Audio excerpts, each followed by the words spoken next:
to me like a kind of coming-of-age film. He said that the emotional connection to the material feels really strong. So I wonder if you could talk about that.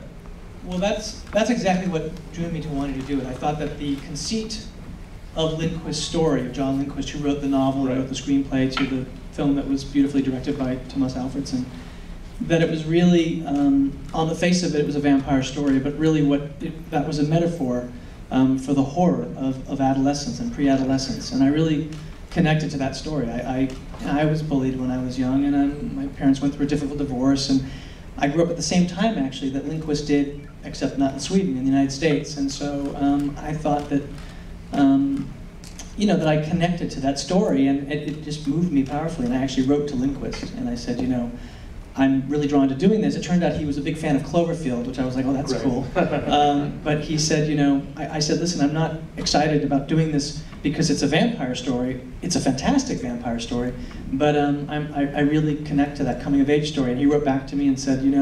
that means more than anything to me because it's the story of my childhood. And so he was actually, he was very generous, and he said I should write to him. And sort of we had a little email exchange about details in the story as I was adapting the script, and he was very generous. Were you able to get your revenge during your childhood, or did you have to? This was it. That's what I was going to say. That's a pretty good way to do it.